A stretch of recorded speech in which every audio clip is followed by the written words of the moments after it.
कि तुलसीदास जी महाराज कहते हैं कि जो 9 द्वार वाले नगर में निवास करे हैं, करके निश्चिंत पड़े हैं, 10वें द्वार की खोज नहीं करते, जो 9 द्वार हो के शरीर छूटने के बाद ते नर जोनि अनेक अनेक, कुत्ता शरीर में क्या भोजन होगा? कुत्ता का भोजन क्या है? यही जीव। सुअर शरीर में सुअर का भोजन क्या है? यही जीव। हमें और आप जाएंगे सुअर में, कोई बचाएगा नहीं। इसको याद रखनी है हम लोग।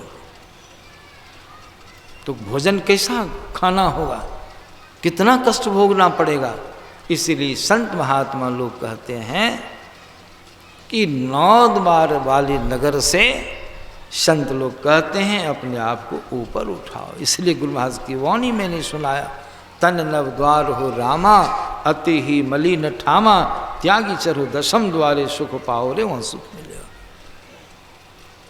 भगवान राम की वाणी में आगे आप सुने हैं पाठ में, आकड़ 4,84,000 जूनि भरमति यह जीव अविनाशी, फिरत सदा माया कर प्रेरा, काल कर्म स्वभाव गुण घेरा, कब हुक करी करना नर देही, देत इस बिनु हेतु सनेही, नर तनु भव वारिधि कह बेरो, सन्मुख मरुत अनुग्रह मेरो, कर्णधार सद्गुद्रहणावा, दुर्लभ साज सुलभ करी पावा। यहाँ भी कहते जो न तरे भव सागर। इतनी चीजें परमात्मा ने आपको दे दिया है। पहले सुने मोक्ष कर द्वारा, इसमें मोक्ष का दरवाजा लगा हुआ है, उसी को नव द्वार भी कहा गया, तिल दरवाजा भी कहा जाता, 10वां द्वार भी कहा जाता।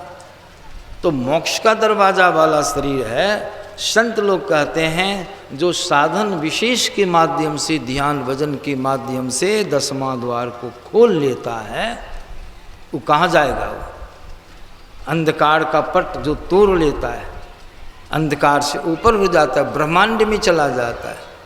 गुरु महाराज की वाणी सुने, स्थूल दृश्य पिंड तोड़ भरा, अंधकार घोर तिल पैसी पार हो। अंधकार को पार करो, पिंड को पार करो, तिल पैसी, तिल मना 10वां द्वार, लेकिन वह तो बंद है, उसको खोलना है। वो खुलता है कि नहीं? 10वां द्वार खुलता है। गुरु महाराज की वाणी माया है। इस तन के 9 द्वार में है पूर्ण अंधकार, असुरती फंसी है मझार, भजो साध गुरु ए। गुरु से जुक्ति जानिए, जो जान लिए हो कीजिए। गुरु भेद देवै सार, असली भेद गुरु बता देंगे। और जब कीजिएगा तो खुले बंद 10वां द्वार। 10वां द्वार जो बंद है खुल जाएगा। 10वां द्वार खुल गया। जब 10वां द्वार खुल जाएगा तो 9 द्वार मनहार में रहिएगा, मन करेगा रहने का अपनों में। दरवाजा खुल गया, कल्याण का द्वार है, खुल गया। खुले दम बंद 10वां द्वार, हो ब्रह्मांड में पैसार। आपका प्रवेश कहाँ हो जाएगा? ब्रह्मांड में। पिंड से कहाँ चले गए? यही है परलोक गमन, परलोक चले गए। पिंड में से ब्रह्मांड में चले गए, प्रकाश में चले गए। वहाँ जाने पर तो सारा ज्ञान आपको हो जाएगा, सब ज्ञान हो जाएगा। प्रकाश में ज्ञान होता है। खुले बंद 10वां द्वार, हो ब्रह्मांड में पैसार। लखो ज्योति चमत्कार, छूट जाएगा पिंड अंधकार। छूट गया जम देश, जम की नगरी से ऊपर 9 द्वार वाले पुर से ऊपर ब्रह्मांड में चले गया। यहाँ चले गया, वहाँ तो प्रकाश है और शब्द, आपका कल्याण हो गया। उसी मार्ग से जो 10वां द्वार खुला, उस होके जो जीव चलता जाएगा साधन के माध्यम, ध्यान के माध्यम से बढ़ते जाएगा, तो क्या हो जाएगा जानते हैं? छूटता जाएगा। क्या सब छूटेगा? स्थूल शरीर, सूक्ष्म शरीर, कारण शरीर, महाकारण शरीर। चारों शरीरों से, ये चारों बंधनों से, 4 दीवारी से आप जीव छूट करके चले जाए। कहाँ? कैवल्य शरीर में। कैवल्य कहते हैं आपका निज मंडल है। कैवल्य मंडल में आप चले गए। वहाँ जाने पर ये चारों शरीर जो आपके पर उतर गया, अकेले हो जाने से वहाँ पहले आपको अपना ज्ञान हो जाएगा। अपना ज्ञान, कौन हूँ मैं, अभी क्या ज्ञान है, मैं फलना मंडल, फलना जादव, फलना झा, कहते हैं न फलना ऋषिदेव हम हैं, यही ज्ञान है। हम जन्मने वाले मरने वाले, यही ज्ञान है। हमारा जन्म हुआ, हमारा मरण होगा, यही ज्ञान है। हमको बीमारी हो गई, हमको भूख लगी, हमको प्यास लगी, जब तक स्थूल मंडल में है तभी तक, और सब शरीरों से छूट गए, अपने मंडल में चले गए, कैवल्य मंडल में आत्मदृष्टि की प्राप्ति हो जाएगी, आपको अपना प्योर ज्ञान हो जाएगा। हम कौन हैं, वहाँ कैसा ज्ञान होगा आपको, हम ब्रह्मास्मि, मैं ब्रह्म हूँ, मैं आत्मा हूँ। अब ऐसा हो जाए, आत्मा हूँ, हम तो नहीं जन्मते हैं, नहीं मरते हैं, तो जन्मने मरने का डर आपको रहा, जन्मने मरने का जो दुख जीव को, वह दुख आपका खत्म। अब आप फ्री हो गए, स्वतंत्र हो गए, मुक्त हो गए, उसी का नाम है मोक्ष। आपको मोक्ष कर द्वारा, वो दरवाजे हो के निकलिएगा तब मोक्ष हो जाएगा। वो दरवाज़ा खोलने के लिए गुरु महाराज कहते हैं, तिल दरवाजा टूटे नजर के जोर से, अरे हाँ रे में ही लगी टकटकी खूब जोड़, उसके लिए करना साधन, ध्यान करना होगा, जप करना होगा, बैठ करके अंदर में उसको खोलने का प्रयास करना, यह है। इसीलिए संत महात्मा लोग कहते हैं कि 9 द्वार वाले पुरुष आप ऊपर उठ गए। ऐसा काम इस शरीर को प्राप्त करके जो मनुष्य करता है वही है बड़भागी। उसी के लिए भगवान राम का बड़ी भाग्य मानुष तनु पावा, नहीं तो सुन रहे थे यहीं पर भगवान राम ने यहीं पर कह भी दिया है। कहते हैं साधन धाम मोक्ष कर द्वारा, पाई ने जेहि परलोक संवारा, सोई परतर दुख पावई, सिर धुनि धुनि पछताई, काल ही कर्म ही ईश्वर ही मिथ्या दोष लगा, पछताना पड़ेगा। फिर नीचे क्या कहते हैं, यही तन कर फल विषय न भाई, स्वर्गो स्वल्प अंत दुखदाई। भगवान राम चताते हैं, इस शरीर को प्राप्त करके इसके एवज में अगर मोक्ष का दरवाजा नहीं खोल कर, परलोक गमन नहीं करके जो स्वर्ग प्राप्त कर लिया, वो फायदा में नहीं है, वो घाटा में रहा। काहे कि स्वर्ग तो थोड़ा है, अब मोक्ष का तो वर्णन नहीं है। स्वर्ग थोड़ा है, अल्प है, और अंत में वहाँ दुख भी प्राप्त होता है। इसलिए भगवान राम ने कहा स्वर्गो स्वल्प अंत दुखदाई, अंत में दुखदाई। एक राजा जी भोज करते थे, राजा थे साधारण राजा, जमींदार तबके के राजा थे, भोज करते साल में एक बार, पूरे नगर के लोगों को बुलाते थे। अब भोज में कोई कसर मसर नहीं, बढ़िया भोज, 11 मिठाइयाँ, कई सब्जियाँ, कई तरह के व्यंजन लोगों को खिलाते थे। दरवाज़ा बहुत बड़ा, गेट बना हुआ, जैसे यहाँ गेट, एक गेट आने वाला, भोज खा के निकलने का गेट बहुत सकड़ा, एक बार में एक ही आदमी निकले। भोज खाने में तो लोग मस्त हो जाए, आहा, सब एक दूसरे को ऐसा भोज जीवन में नहीं खाए। सुख तो मिला बड़ा, लेकिन राजा जी का प्रबंध ऐसा था कि जो गेट हो के निकले, इस हो के तो निकल ही नहीं सकते हैं, सिपाही की व्यवस्था है, उस गेट हो के निकलिए। निकलने में आप लोग क्या देते हैं, लौंग सुपारी पान क्या सब देते हैं स्वागत में जाने वाले, भोज खिला के। लेकिन उसका प्रबंध कैसा था, गेट पर एक सिपाही को व्यवस्थित कर दिया था, एक डंटा लेकर के, और डंटा भी साधारण ने बहुत निसंट सिखा दिया था। जो आदमी गेट पास करेगा, जैसे पूर्ण मुँह होकर गेट से निकलेगा, पीछे से कमर में, यहाँ जो कमर है वहाँ पर ऐसी होड़ा मारना, उसकी हालत खराब हो गया कि दूसरे बार फिर भोज में नहीं आ गया। ऐसा था, निकले भोज खा, खूब बड़ाई, खूब प्रसन्नचित हो जा रहा है। आज जहाँ गेट पास करे पीछे से ऐसी होड़ा मारे ना, देहों तो ऐठ दे सब भोज वही निकल जाए, दोहरा के जाएगा खाने के लिए। सबको होड़ा लगे, अब जिसको जिसको होड़ा लग जाए दोबारा जाएगा उसके यहाँ खाने के लिए? नहीं। सबके सब चीज़ तो बड़ा बढ़िया है, लेकिन अंतिम में बहुत गड़बड़ है। अंतिम में बढ़िया होना चाहिए, अंत भला तो सब भला। अब भगवान राम कहते हैं, अब बड़े बड़े लोग समझे स्वर्ग जाने के लिए धड़फड़ा रहे हैं। अब भगवान राम कहते हैं कि मत धड़फड़ाइए, अगर इस शरीर को प्राप्त करके स्वर्ग की कामना कर रहे हैं तो आप मूर्ख। नरतनु पाई ए स्वर्गो स्वल्प अंत दुखदाई, नरतनु पाई विषय मन देही, पलट सुधाते सठ बिख लेही, ताही कबहू भल कहे न कोई, गुंजागर ही परस। उसको कोई भला कहेगा?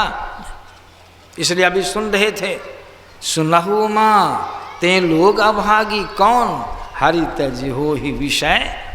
वो अभागा है, उसका भाग्य फूट गया। हमारे गुरु महाराज भी पदावली बड़ा सुंदर कहते हैं, गंग जमुन जुग धार मधई, सरस्वती बही फुटल मनसुबा के भाग, गुरुगम नाही लही।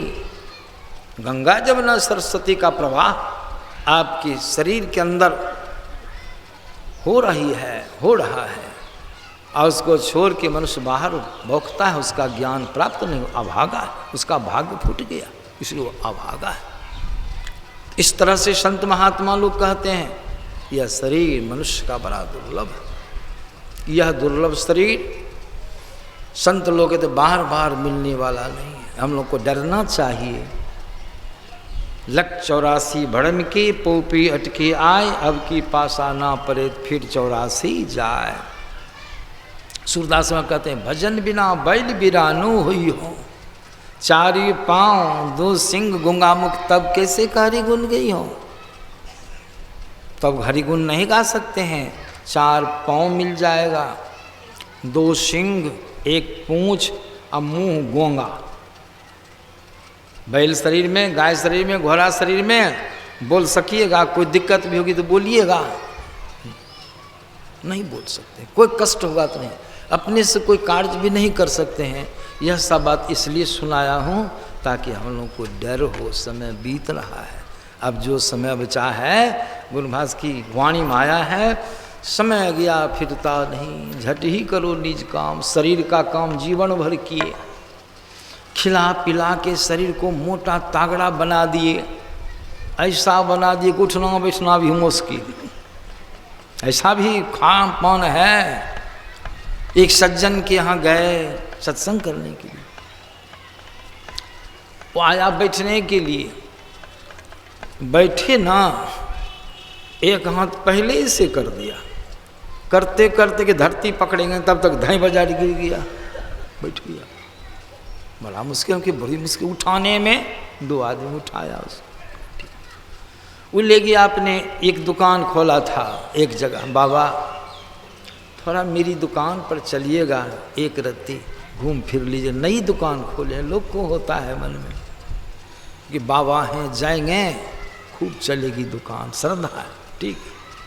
गए, कहा नई गाड़ी लिए हैं, अल्टो, कौन कहते हैं, अल्टो की क्या नाम है गाड़ी का, छोटकी गाड़ी, छोटकी हमारी बड़ी गाड़ी।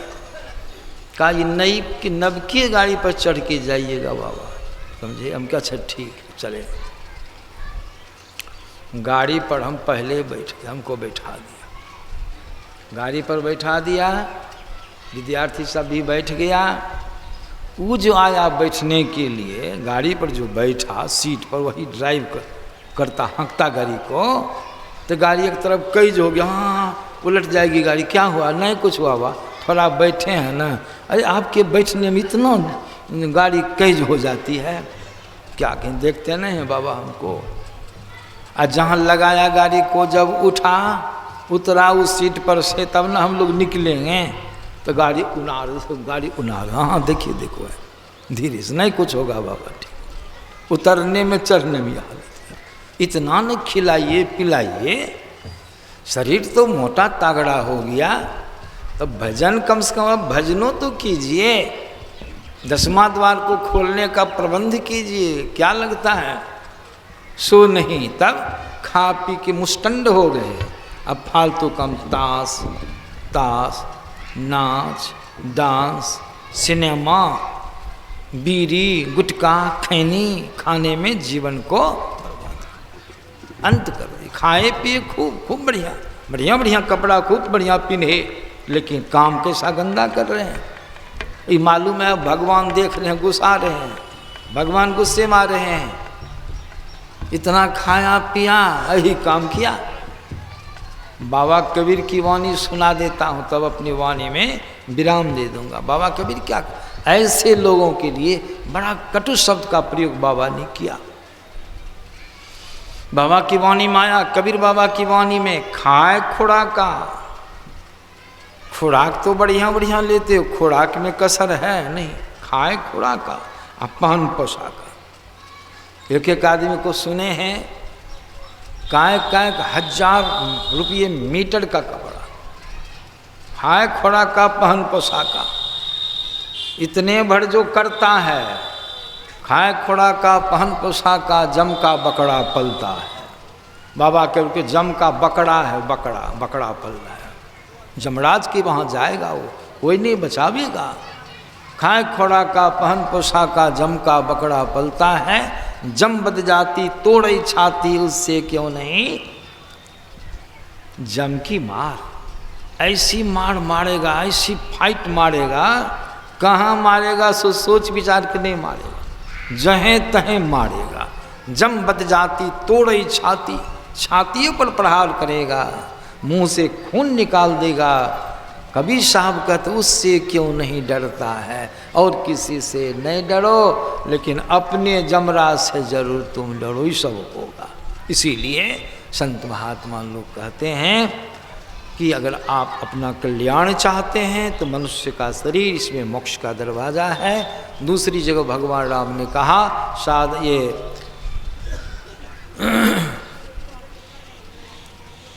कहते हैं नरतनु, ये आगे जो चौपाई है, नरतनु भव बारिधि कहाँ बेरू, सन्मुख मरुत अनुग्रह मेरु, कर्णधार सदुर्दृढ़ नावा, दुर्लभ साज सुलभ करी पावा, अजोन तरई भव सागर, नर समाज अस्पाय, सुकृत निंदक मंदमती, तो आत्महन गति जाए, कोई नहीं बचावे। इसलिए हम लोग मनुष्य शरीर की कीमत को समझें और संत सद्गुरु से जुक्ति जान करके निज कल्याण के लिए भजन ध्यान करें, सत्संग करें, हम लोगों का शुभ होगा, कल्याण होगा। इन्हीं शब्दों के साथ अभी का सत्संग विसर्जित किया जाता है। श्री सद्गुरु